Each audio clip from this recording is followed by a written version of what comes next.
Hi everyone, thank you for watching again. This video is an updated version with tips and tricks on how to get your hair to grow. I added some visuals which I didn't put in my first tips and tricks video, but these are the same rules I apply on all of our hairs, and I can safely say that it works for all hair types if you're struggling with length retention. When I started applying these rules and methods, I saw a change in health, thickness, within 3 months, and healthy hair grows. So I always say, when you focus on health, growth will follow. I had to cut this video into 2 parts because YouTube won't let me upload videos longer than 15 minutes. So it consists out of 2 parts, which combined are the major rules I stick to. I hope you enjoyed the video. So the rules I apply in a nutshell are: 1. Use the right products. 2. Learn how to detangle properly. 3. Learn how to keep your baby's hair moisturized or your own hair moisturized. 4. Trim hair when necessary. 5. Use the proper tools. 6. Choose low manipulation and low tension hairstyles. And 7. Protect the hair at night. And 8. Be consistent and keep it fun.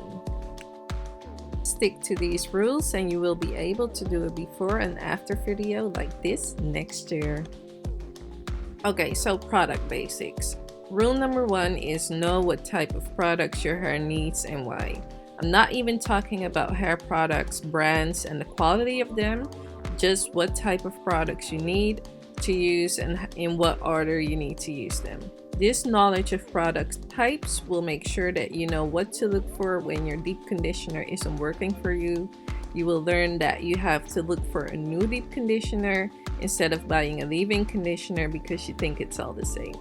Or you will know why you shouldn't deep condition before you shampoo, but why you definitely should deep condition after you shampoo. It might all sound silly for those of you who know it, but I seriously used to struggle between all these types of conditioners and how and why I should use them. So I hope this helps all of the people starting their healthy hair journey with zero knowledge.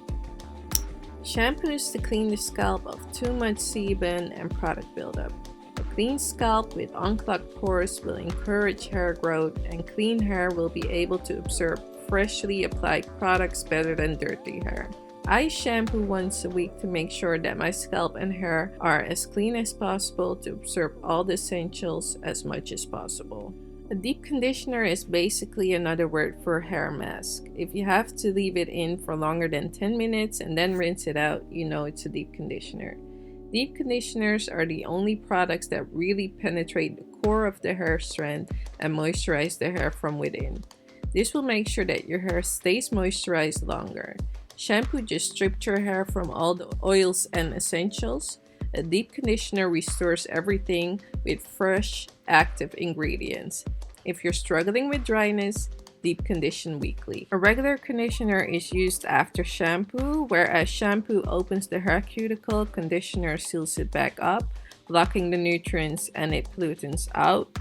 This in turn strengthens the hair shafts, prevents breakage, split ends, and even hair loss. A regular conditioner only penetrates the internal layers of the hair, since it doesn't have the particles that are small enough to moisturize the core of your hair, and therefore cannot act as a substitute for a deep conditioner.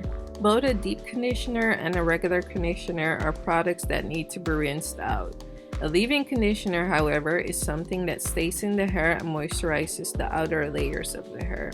In addition to providing further moisture, many leave-ins usually contain some type of protein to help strengthening your hair.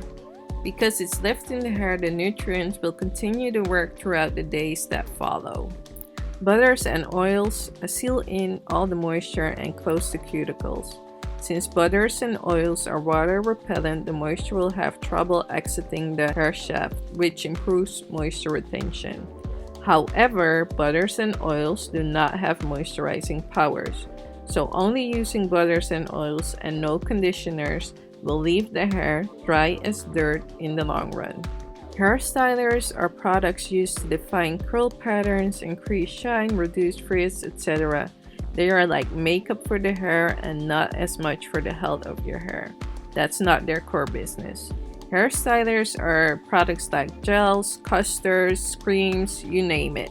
So now you guys know the basics. If you want to know what my favorite products are and when and why and how I use them, please click on the link above. Rule number 2, know how to detangle properly. Proper detangling plays a major role in healthy hair and length retention. Most damage is done when detangling and manipulating the hair. That's why knowing the right method to detangle is essential. Number 1, detangle in sections. Number 2, only detangle the hair when wet. Use oil or conditioner for slip. Number 3, always finger detangle first. Number 4, cut out the knots, don't rip them out. And number 5, start from the very tips of the hair. I have a video on how and why to detangle properly where I go into more details. So if you're interested in knowing more about detangling, please click on the link above. Oh, and I almost forgot to mention that you have to be gentle always.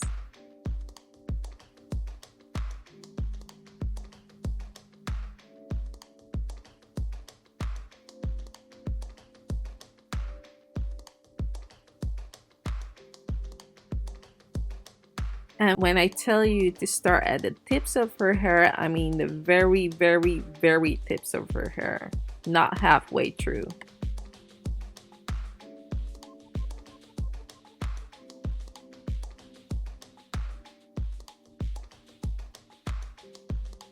Step number 3 is to moisturize your hair. Moisturized hair is less prone to breakage. No breakage means length retention, means healthy hair. Tip number 1, to keep your hair moisturized. Deep condition every wash day. Number 2, always use a leave-in conditioner. Number 3, for extremely dry hair, follow up with a cream or an oil to seal in the moisture. Number 4, opt for protective hairstyles, braids, twists, and buns because they keep the moisture in the hair longer. Number 5, limit the amount of heat you use because the more heat you use, the less moisture you retain, obviously, because it evaporates. So I already told you guys what product types you should use to moisturize your hair. I'm now giving you a visual of all the steps we take to moisturize our hair. For a complete wash day routine, please click on the link above.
Tip number 4 is the last tip of this video, and it is to trim the hair when necessary. That means that there is no fixed date on when to trim your hair. It might be once every 6 months or once a year. It might be even once every 3 or 4 months. It completely depends on the health of your hair.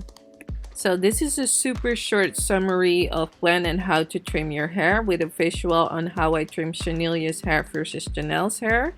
For a complete explanation on when you know it's time to trim your hair and why it promotes hair growth and length retention and why it's so super important, please click on the link above. So in short, when do you need to trim your ends? When the ends are dry and thin, when it has lots of tangles, lots of split ends, and single strand knots. How? Always use professional hair shear. Detangle the hair properly, twist the hair in pencil-sized twists when it's type 4 hair, and then cut the ends where the twist starts to thin. For Janelle, I have a different method and I will show you in this video.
This was the end of part 1, y'all. Thank you so much for watching. If you have any questions or comments, please leave them in the comments box below and I'll make sure to answer them ASAP. Make sure you watch part 2, which will be up by the end of this week, so you can be fully informed and start your own healthy hair journey.